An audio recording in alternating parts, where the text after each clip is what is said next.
আমরা খুবই ভুল করেছি কোরআন না বুঝে। গতকাল আমি যুবকদেরকে থ্যাঙ্কস দিয়েছি, মনে আছে না আপনাদের? যুবকরা আমাদের প্রাণ শক্তি। যুবকরা যদি এগিয়ে আসে, কোরআন বোঝার কম্পিটিশনে যদি এগিয়ে আসে, কতই না ভালো হবে যদি তারা কোরআন পড়তে শেখে এবং কোরআন বোঝে। তাহলে তারা কোরআনের দিকে আকৃষ্ট হবে এবং কোরআনকেই জীবনের একমাত্র পাথর হিসেবে গ্রহণ করবে।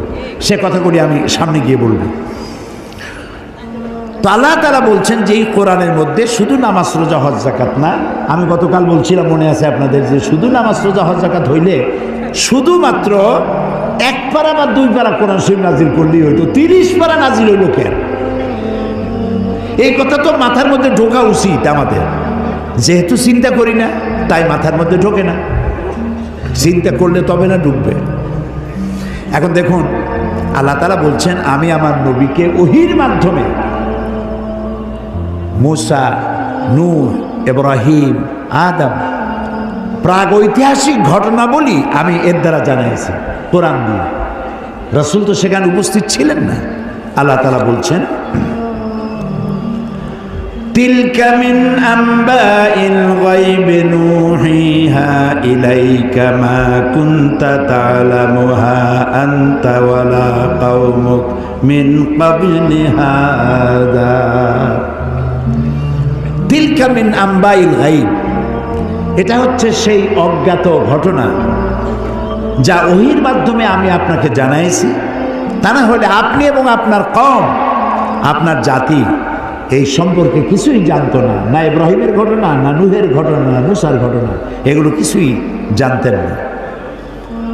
হযরত ইউসুফ আলাইহিস সালামের কথা বলে আল্লাহ তাআলা বলছেন যালিকা মিন আম্বাইল গায়বি নূহিহি ইলাইকা ওয়া মা কুনতা লাদাইহিম ইজ আজমাউ ওয়া হুম ইয়ামকুরুন।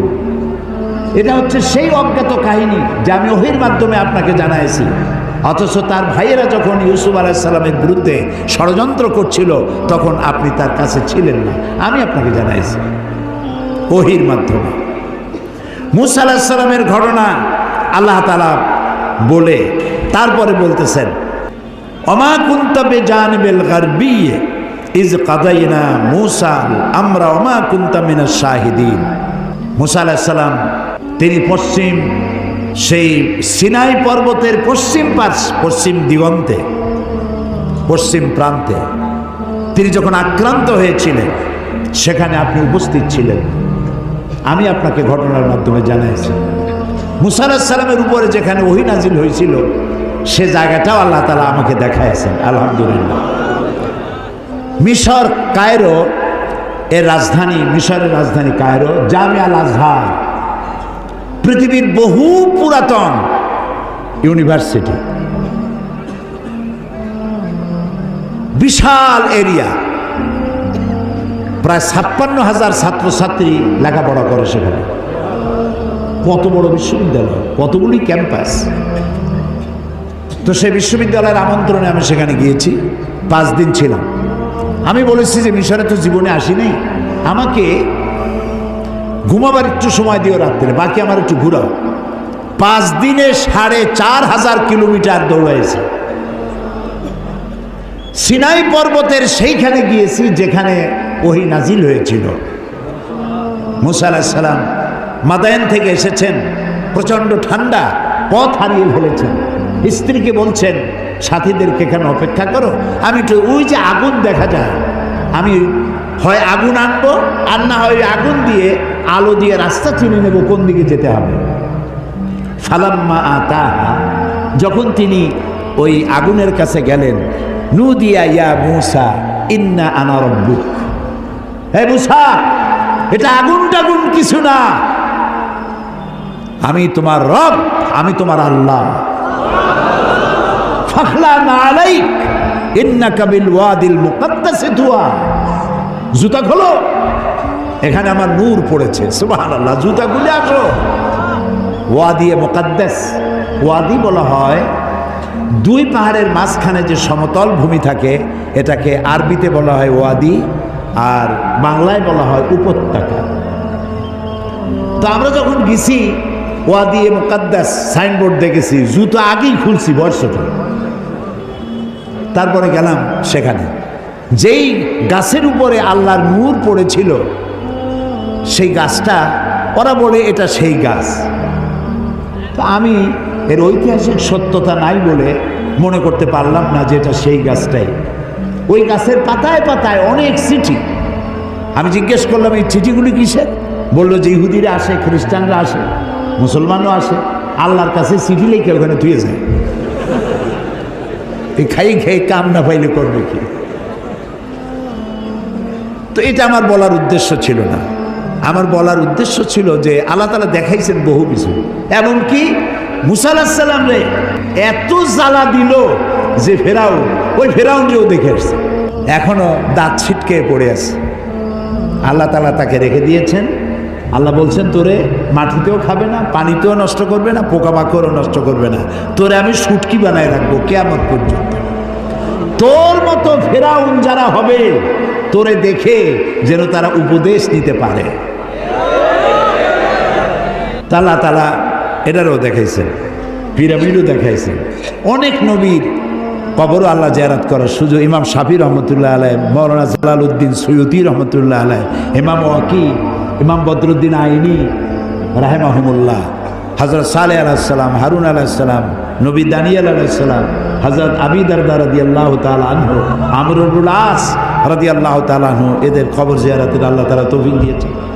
আমর ইবনুল আসের যে মসজিদ দেখলাম মিশরে, সেই মসজিদে লাইলাতুল কদরে 5 লক্ষ লোক নামাজ পড়ে।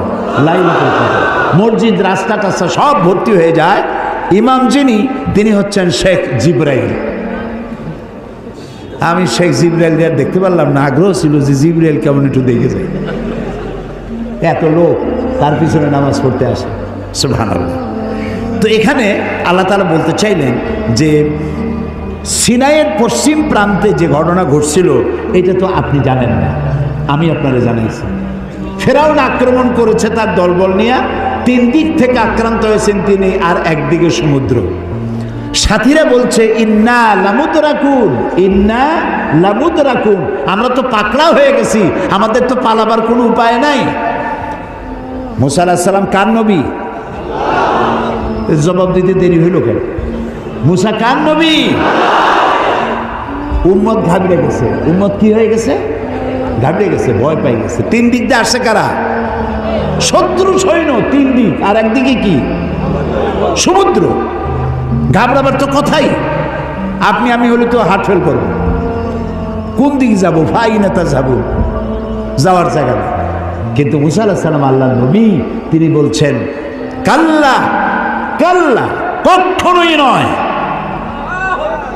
ভয় পেও না, রব্বি সায়াহদিন, অবশ্যই আল্লাহ আমাদেরকে পথ বের করে দিবেন। কাজী মেঘের মতো কালো ঘন কৃষ্ণ মেঘের মতো উত্তর গগন কালো মেঘে ছেয়ে গেছে, থমথমে ভাব, ঝোড়ো হাওয়া এখনই প্রবাহিত হবে। 30 ফুট উঁচু হয়ে জলোচ্ছ্বাস এসে উপকূলীয় এলাকা ভাসায় নিয়ে যাবে, বজ্রসহ বৃষ্টিপাত হবে, ঝড় বন্যায় উড়ায় নিয়ে যাবে, সুনামি হবে। আল্লাহ তাআলা ছোট্ট একটু বাতাসের আঘাত দিয়ে সব সরাই দিতে পারেন। বলেন সুবহানাল্লাহ, জোরে বলেন সুবহানাল্লাহ। কি ক্ষমতা তার! ফাআলুল লিমা ইউরিদ, যা খুশি তাই করতে পারে। তো আল্লাহ তাআলা ওহীর মাধ্যমে এই কথাগুলি জানাইছেন। বিজ্ঞানীরা, ওই যে বলছি যে বিজ্ঞানীরা যে কথাগুলি আজ বলতেছে, যেমন 1665 খ্রিস্টাব্দে স্যার আইজ্যাক নিউটন, তিনি দেখলেন গাছের থেকে একটা আপেল পড়লো মাটিতে। তিনি তখন চিন্তা করলেন যে আপেলটা মাটিতে পড়লো কেন, এটা তো উপরে উঠে যেতে পারত। এইটা চিন্তা করলেন। চিন্তা করে করে 1665 খ্রিস্টাব্দে তিনি মাধ্যাকর্ষণ শক্তি, ল অফ গ্র্যাভিটেশন, এটা আবিষ্কার করলেন। কত খ্রিস্টাব্দে? 1665। অথচ কোরআনে কারীম স্যার আইজ্যাক নিউটনের জন্মের 1000 বছর আগে সূরা ফাতির 41 নম্বর আয়াত আল্লাহ তাআলা বলছেন ইন্নাল্লাহা ইউমসিকুস সামাওয়াতি ওয়াল আরদা আন তাজুলা, নিশ্চয়ই আল্লাহ তাআলা চন্দ্র, সূর্য, গ্রহ, নক্ষত্র সব একটার সাথে আরেকটাকে সম্পৃক্ত করে রেখেছেন, যাতে একটার থেকে আরেকটা বিচ্ছিন্ন হয়ে না যায়। এটাই হচ্ছে ল অফ গ্র্যাভিটেশন। এই মাধ্যাকর্ষণ শক্তির কথা কোরআন ১৫০০ বছর আগে এ কথা আল্লাহ তাআলা বলেছেন। তো দুর্ভাগ্য, কোরআন বুঝি না, কোরআন শুধু সবের নিয়তে পড়ি। একবার সূরা ইয়াসিন পড়লে 10 খতম কোরআন শরীফ এর সব। এই যদি হয় তাহলে গোটা কোরআন শরীফ পড়ার আমার দরকার থেকে, খালি সূরা ইয়াসিন পড়লেই তো হলো। 3 বার সূরা ইখলাস পড়লে 1 খতম কোরআন শরীফের সব। তাহলে কোরআন পড়বি কেন মানুষ? আহারে মানুষ, আহারে কপাল পড়া মানুষ। এখন চন্দ্র, সূর্য, গোটা সৌরজগৎ সব ঘুরছে। এটা কোপার্নিকাস, গ্যালিলিও, নিউটন, আইনস্টাইন ওনারা আবিষ্কার করেছেন যে সব কিছু ঘুরছে। এটা বলতেছেন ওনারা এই কয়েকশো বছর আগে। অথচ ১৫০০ বছর আগে আল্লাহ তাআলা কোনটা ঘোরে? চন্দ্র ঘোরে না সূর্য ঘোরে না দুনিয়া ঘোরে? কে ঘোরে? একথা সূরা ইয়াসিনে আল্লাহ তাআলা তার নবীর কাছে বলে দিয়েছেন। লাশ-শামসু ইয়ানবাগি লাহা আন তুদরিকাল কামারা ওয়ালাল লাইলু সাবিকুন নাহার ওয়া কুল্লুন ফি ফালাকিন ইয়াসবাহুন। প্রবল জ্ঞানী হইবে যাহারা, আপন মনেতে বুঝিবে তাহারা। রাত্রি পারে না আগে যাইবার, দিনের স্থান করে অধিকার। যার যে স্থান বহাল রাখিয়া ভ্রমণ করেছে খোদাকে ডরিয়া। শুধু পৃথিবী করে না, আল্লাহ তাআলা বলছেন ওয়া কুল্লুন ফি ফালাকি ইয়াসবাহুন। যা কিছু আছে মহাশূন্যে, এই পৃথিবীটাও মহাশূন্যে। পৃথিবীটা কোথায়? মহাশূন্যের উপর ভাসমান। তো মহাশূন্যে অকুল্লুন ফি ফালাকি ইয়াসবাহুন, মহাশূন্যে যা কিছু আছে সব ঘুরতেছে আর ঘুরছে। Activities life, inactivities death. যতদিন ঘুরবে ততদিন সব ঠিক থাকবে। আর যেদিন এই ঘূর্ণায়মানের এই চক্রের আবর্তন বন্ধ হয়ে গিয়ে যখন ঘোরা বন্ধ হবে, তখন একটা প্রচণ্ড আঘাতের মাধ্যমে, প্রলয়ঙ্করী আঘাতের মাধ্যমে দুনিয়ায় কিয়ামত অনুষ্ঠিত হয়ে যাবে। তো আল্লাহ তাআলা কোরআনে কারিমে এই কথাগুলি অনেক আগে বলে রেখেছেন। The universe and doctor Einstein গ্রন্থে তারা বলেছেন যে সূর্য ধীরে ধীরে এর আলো কমে যাবে, আলো থাকবে না, আর তারাগুলো পোড়া কয়লার মতো হয়ে যাবে। কারা বলতেছে? বিজ্ঞানীরা বলছে। কোরআন ওরা আজকে যেটা বলল, কোরআন বলেছে অনেক আগে। কি বলেছে? ইয়াসআলু আইয়ানা ইয়াউমুল কিয়ামাতি ফাইযা বারিকাল বাসারু ওয়া খাসাফাল কামারু ওয়া জুমিআশ শামসু ওয়াল কামার। আল্লাহ তাআলা বলছেন এরা রাসূলকে জিজ্ঞেস করে কিয়ামত কবে হবে। আল্লাহ তাআলা বলছেন জবাব দিয়ে দেন, কিয়ামত হবে যে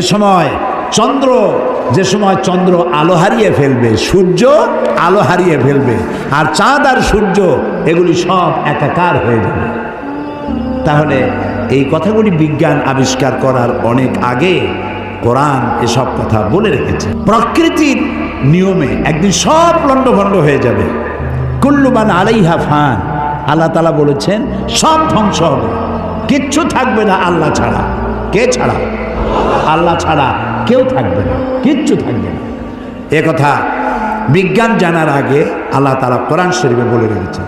এই যে মাত্র 100 বছর পর্যন্ত, গত 100 বছরের আগ পর্যন্ত পৃথিবীর মানুষের ধারণা ছিল যে চাঁদ নিজে আলো দেয়, চাঁদ নিজে আলো দেয়। আর বলতো বুড়ো বুড়িরা যে চাঁদের মধ্যে যে কালো কালো জিনিস দেখা যায় ওইটা হলো একটা বট গাছ, ওইখানে একটা বুড়ি থাকে। তো ছোটোবেলায় চিন্তা করতে আমার বুড়ি অনেক করে কি, তো বলতো যে বুড়ি ওইখানে সুতা কাটে। তো তখন খুব বেশি চিন্তায় পড়তাম, এত পরিশ্রম করে এই বুড়ি সুতা কাটিয়া, এই বুড়ি খায় কি?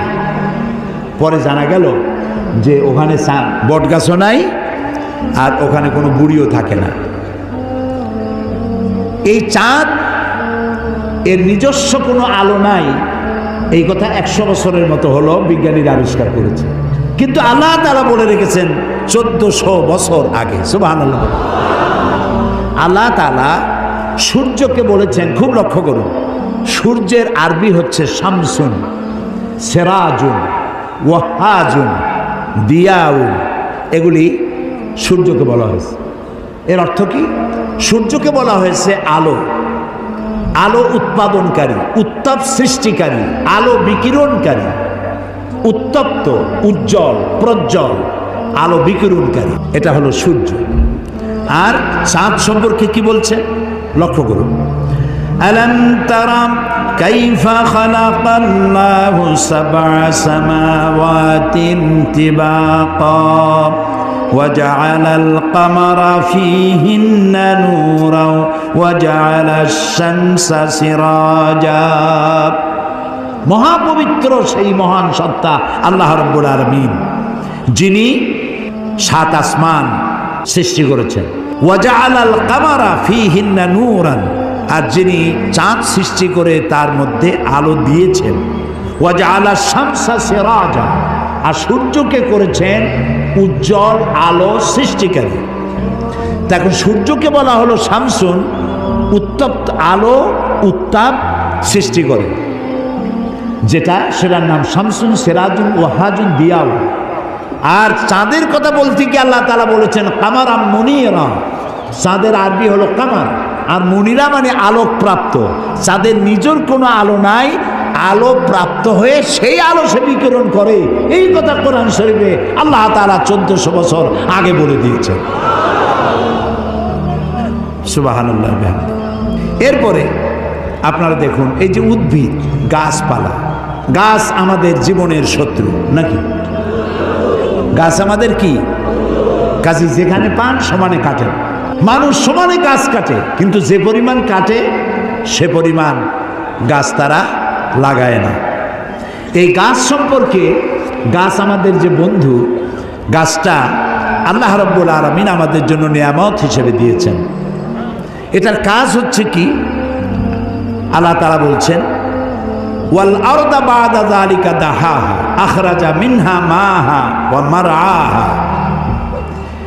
এই উদ্ভিদগুলো, এর থেকে তরুলতা, উদ্ভিদ তরুলতা, এর থেকে বায়ু নির্গত হয় এবং তিনি এই দিয়ে জমিনকে সুন্দর করে প্রতিষ্ঠিত করেছেন। এবং এই গাছপালা তোমাদের জন্য এবং তোমাদের পশুর জন্য, তোমাদের জন্য অত্যন্ত বিরাট সম্পদ। তার মানে মানুষ, আমরা যে বাতাস থেকে অক্সিজেন নেই, যখন আমরা অক্সিজেনটা নিয়ে যখন ছেড়ে দেই, তখন যেটা ছাড়ি ওইটাকে বলা হয় carbon die oxide. Carbon die oxide হচ্ছে বিষ। এই যে আপনারা এখানে হাজার হাজার মানুষ বসে আছেন, আপনারা প্রত্যেকেই বাতাস থেকে অক্সিজেন নিচ্ছেন, আর যেটা ছাড়তেছেন সেটা বিষ। এই বিষটাকে পরিশুদ্ধ করার মতো কোনো ফ্যাক্টরি পৃথিবীর কাছে নাই। আল্লাহ তাআলা গাছ বানাইছেন। গাছের খাদ্য হলো, আপনি যেটা ফেলে দেন, নাক দিয়া মুখ দিয়া যেটাকে উদ্গীরণ করেন, ফেলে দেন, নিঃশ্বাস যেটা বের করে দেন, ওটা হলো গাছের খাদ্য।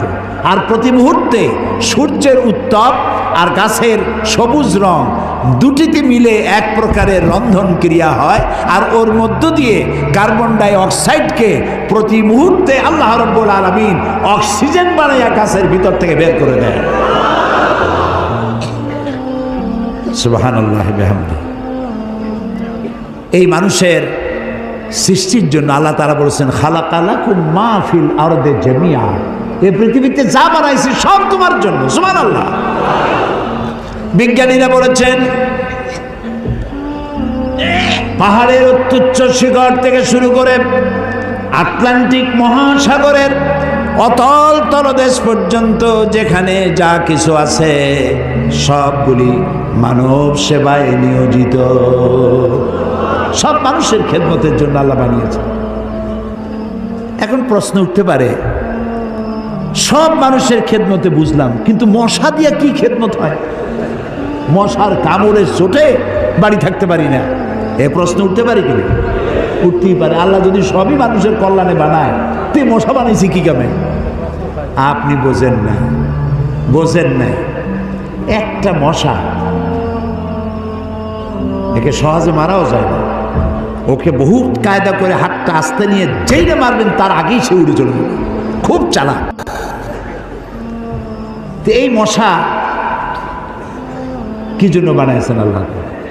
এখন দেখেন, এই মশা মারার জন্য কত company, Mortein, aerosol, ICI company, মশারি, কত রকমের ওষুধ আর মশারি, এগুলো বানাবার পেছনে লক্ষ লক্ষ শ্রমিক কাজ করে আর লক্ষ লক্ষ মানুষের পেটের ভাত জোটে। আপনি তো বুঝবেন না কোনটার মধ্যে কি জিনিস আছে, আল্লাহ বানাইছে কেন? তোমার মাথায় তো কুলাবে না। মশা আছে বলেই তো মশারি, মশা আছে বলেই তো মর্টিন বিক্রি হয় জম্মের মতো। এখন চিন্তা হইতো, তাহলে সাপ বানাইছে কেন? সাপ বানাইছে কেন তা জানুন না তো? সাপের চামড়া দিয়া, সাপের চামড়ার মেলা দাম, এ দিয়ে ভ্যানিটি ব্যাগ তৈরি হয়, মহিলারা ব্যবহার করে, খুব দামি। আর সাপের বিষ, এটা দিয়ে ঔষধ তৈরি হয়। সব থেকে বিষাক্ত সাপ যেটা, যেই সাপের বিষ ব্লাড টাচ করার সাথে সাথে মানুষ মারা যায়, এই ধরনের মারাত্মক আফ্রিকান কোবরা, সেই সাপের বিষ দিয়ে মানুষের জীবন রক্ষাকারী লাইফ সেভিং মেডিসিন তৈরি হয়। সুবহানাল্লাহ। মরবে ঠিক, মানুষ মরবে ঠিক, কিন্তু মরার আগেও কথা বলে মরবে, এরকম ওষুধ সাপের বিষ দিয়ে তৈরি হয়। সুবহানাল্লাহ, সুবহানাল্লাহ। আমরা আল্লাহ তাআলার সৃষ্টি সম্পর্কে গবেষণা করলেই বুঝতে পারবো। আর চিন্তা ভাবনা না করলে, খালি যদি খায়, জম্মের খাওয়া খাইয়া পেট একটা তরমুজের সাইজ বানায় খালি, কিন্তু চিন্তা করে না খাইলাম কি। প্রিয় ভাই সব, এরপরে আল্লাহ তাআলা এই কোরআন শরীফের মধ্যে বলেছেন, আমি তোমাদেরকে পানি দিয়েছি। কি দিয়েছি বলেন না? পানি। জীবনের জন্য পানি সব থেকে বেশি প্রয়োজন। জীবনের জন্য সব থেকে বেশি প্রয়োজন কি? পানি। এই পানি, এর এক নাম হলো জীবন। পানির এক নাম, এই পানি যদি বগুড়ায় 10 ফিট উঁচু হয়ে আসে, নাম হবে কি? মরণ। একটু আগেই জীবন, পর মুহূর্তে মরণ। এই পানি আল্লাহ তাআলা জীবনের জন্য পানি সৃষ্টি করেছেন। ফারাক্কার বাঁধটার নানান রকমের বাঁধ দিয়ে, আন্তর্জাতিক নদীর বাঁধটার দিয়ে পানির সর্বনাশ হবে, নদীর নাব্যতা কমে যাবে, আপনার পানির সংকট হতে পারে। এটা সব থেকে বেশি কে জানে? এই আল্লাহর নামে তো আসছে কোন কেন? কে জানে? ওই আল্লাহ রাব্বুল আলামিন প্রাণী জগতের সবচাইতে বেশি প্রয়োজনীয় যেই জিনিসটি পানি, সেই পানির জন্য আল্লাহ রাব্বুল আলামিন একটি মহাদেশ, যেটা শুধু পানির পাহাড় অর্থাৎ বরফের পাহাড় দিয়ে ঘেরা একটা মহাদেশ, মানুষ নাই, জন নাই, মহাদেশটা শুধু পানির বরফের পাহাড় দিয়ে আল্লাহ বানায় রাখছেন। নাম কি? অ্যান্টার্কটিকা। এখানে শুধু আছে শ্বেত ভল্লুক আর আছে পেঙ্গুইন, পেঙ্গুইন পাখি। এই পেঙ্গুইন পাখি পানির মধ্যেও ডুবাইতে পারে, বাতাস দিয়েও উঠতে পারে। এই পেঙ্গুইন পাখিগুলি আমি দেখেছি, সে ডিম পেড়ে তাকে 3 মাস 90 দিন ডিমে তা দিতে হয়। ডিমটা পারলো কিসের মধ্যে? বরফের মধ্যে। এখন ওর তো তাপ না হলে তো ফুটবে না, সেই জন্য ওইটার উপরে তাকে দাঁড়ায় থাকতে হবে। পেঙ্গুইন কিন্তু আবার এই শুইতে বসতে পারে না, দাঁড়ায় থাকে। আর গায়ে একটা কালো চাদরের মতো, বুকটা সাদা, মনে হয় সৌদি প্রিন্স। হাঁটেও খুব কায়দা করে, জমিদারি স্টাইলে হাঁটে। তো বাচ্চা ডিম দিয়ে ডিমের উপরে সে দাঁড়ায় থাকে, তার শরীরের একটা অংশ ডিমের উপরে দিয়ে দাঁড়ায় থাকে। 3 মাস 90 দিন দাঁড়ায় থাকতে হবে। এই 90 দিন সে খাবে কি? ওর স্বামীকে, পুরুষ পেঙ্গুইনকে আল্লাহ এত দয়া দিছেন, ও মাছ ধরে ধরে প্রত্যেক দিন ওর বউরে খাওয়ায়। সুবহানাল্লাহ, সুবহানাল্লাহ। এই যে টেলিভিশনের মধ্যে নানান রকমের আছে কি বলে চ্যানেল, এইসব হাবিজাবি উল্লুক মার্কা লাভ ঝাপ না দেখা অ্যানিমেল প্ল্যানেট দেখেন, ডিসকভারি দেখেন, ন্যাশনাল জিওগ্রাফি দেখেন। পশুর মধ্যেও কত মায়া আল্লাহ দান করেছেন। আমার নিজের চোখে দেখলাম এক ক্ষুধার্ত ক্ষুধার্ত বাঘ না সিংহী, এই সিংহী ক্ষুধার্ত একটা হরিণের পালের উপরে জাম্প করেছে, হরিণ দিছে দৌড়, কিন্তু একটা বাচ্চা হরিণ সে কোনো রকম দাঁড়ায় আবার পড়ে যায়, দাঁড়ায় মনে 3-4 দিন হয়েছে, দৌড়াইতে পারে না। সিংহটা ওর কাছে গেল, আমি মনে করলাম যে খাইয়ে ফেলাবে এখন।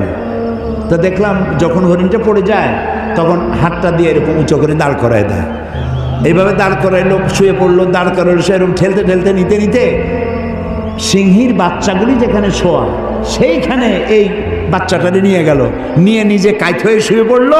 বাচ্চারাও, সিংহের বাচ্চারাও দুধ খাইলো, হরিণের বাচ্চাটাও দুধ খাইল। তার মানে এই সিংহ তার হিংস্রতা মাতৃত্বের স্নেহের সামনে এটা অবনমিত হয়ে গেছে, হার মেনে গেছে। সুবহানাল্লাহ। আমাদের দেশে যখন মারামারি হয় একটু বোঝা উচিত যে কারে মারতেছি। এই যে মারতেছি, ওর বউ তো বিধবা হয়ে যাবে, ওর বাচ্চাটা তো এতিম হয়ে যাবে। এই চিন্তা যদি আমাদের থাকতো, পশুর যে জ্ঞান আছে আমাদের তাও নাই। এই পৃথিবীতে যত কুমিরে মানুষ মারলো, কুমিরে খাইলো, হাঙ্গরে খাইলো, বাঘে খেলো, সাপে খেলো, পৃথিবীর সমস্ত প্রাণী, হিংস্র প্রাণীরা যত না মানুষ মেরেছে তার থেকে 1000 গুণ বেশি মানুষেরা নিজেরা মারামারি করছে, বেশি মরেছে, বেশি। আকল কাজ করে না, কমন সেন্স কাজ করে না। তো আল্লাহ তাআলা এই পানি দিয়েছেন, পানির অনেক দাম। এই যে এখানে মহিলাদের মাহফিল ছিল, আপনারা যত পুরুষ আসছেন এর থেকে কোনো অংশে কম হয় নাই। এত মেয়ে লোক আসছিল সকাল 10টায়, আলহামদুলিল্লাহ। আমি বগুড়ার সমস্ত মা বোনদেরকে আমার অন্তরের অন্তঃস্থল থেকে ধন্যবাদ জানাই। তারা বহু প্রশ্ন আমাকে করেছেন, এক গাদা প্রশ্ন, সব প্রশ্নের জবাব দিতে গেলে হয়তো রাত এই পর্যন্ত হয়ে যেত। এত প্রশ্ন করছে, খাইয়া না খাইয়া যদ্দূর পারছি জবাব দিছি। তার মধ্যে একটা প্রশ্ন ছিল পানির ব্যাপারে, পানি অপচয় করা যাবে কিনা। আমি বলেছি আমি তো জবাব আন্দাজে দেই না, আমি আলহামদুলিল্লাহ, আল্লাহ শকর, আপনারা যারা এখানে আলেম বসে আছেন আমি আপনাদের পর্যায়ে পড়ি না, আমি খুবই ছোট মানুষ, তালেবে ইলম মানুষ। আমি যেটুক পড়েছি সেটুক বলি, না পড়িয়া না দেখা আন্দাজে গপ্প করি না।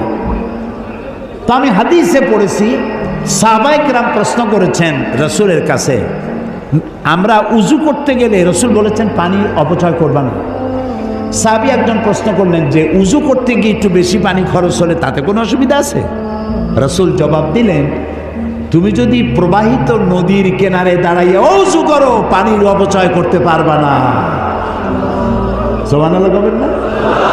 এখন আপনি কত পানি খরচ করেন দেখেন তো, টেপ একটা সাইয়া দিয়া জনমের মতো, একটা চায়ের কাপ ধুইতে গিয়ে একটা কলস ধোয়ার পানি খরচ করতেছে। বগুড়া কি গ্যাস আছে?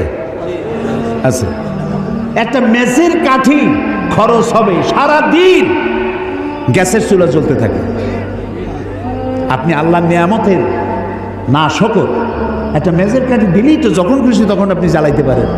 আপনি কেন বাড়িতে বলেন না যে জ্বালায় রাখবে না? অধিকাংশ বাড়িতে এইভাবে এই গ্যাসের চুলা জ্বলে থাকে বলে আমরা খবর পেয়েছি। অন্যায়। প্রত্যেকটি নিয়ামত সম্পর্কে কিয়ামতে আল্লাহর কাছে জবাবদিহি করতে হবে।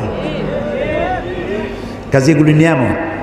এখন এই পানি আল্লাহ তাআলা বলছেন, দেখো সৃষ্টি জগতের জন্য পানি প্রয়োজন, সেই পানিটা আমি জলাধার করেছি। এই নদীগুলো কে কাটছে? আছে না বগুড়া নদী আছে না, নাম কি? করতোয়া নদী। আর না করতোয়া এখন তো দৈনিক পত্রিকা, নদী গেছে পত্রিকা হয়ে, বাঙালি যমুনা। ও যমুনা আছে। আচ্ছা, এই নদীগুলো কে বানাইছে? কোন সরকার? কে বানিয়েছেন? অসংখ্য নদী বানালেন, সমুদ্র বানালেন, মহাসমুদ্র বানালেন। পৃথিবীর 4 ভাগের 3 ভাগ পানি আর 1 ভাগ হচ্ছে স্থল। এই পানি আল্লাহ তাআলা জলাধার বানায় রেখেছেন। নদী কি সোজা না আঁকাবাঁকা? খালগুলো সোজা না আঁকাবাঁকা? কেন চিন্তা করেছেন কখনো? করেননি। আঁকাবাঁকা করার সোজা যদি হয় তাহলে শুধু 2 পারের মাটি উপকৃত হবে, আর যদি আঁকাবাঁকা হয়ে যায় তাহলে বেশি পরিমাণ মাটি এই পানির দ্বারা ফায়দা পাবে। এই জন্য আল্লাহ তাআলা আঁকাবাঁকা করে দিয়েছেন। সুবহানাল্লাহ, সুবহানাল্লাহ, সুবহানাল্লাহ।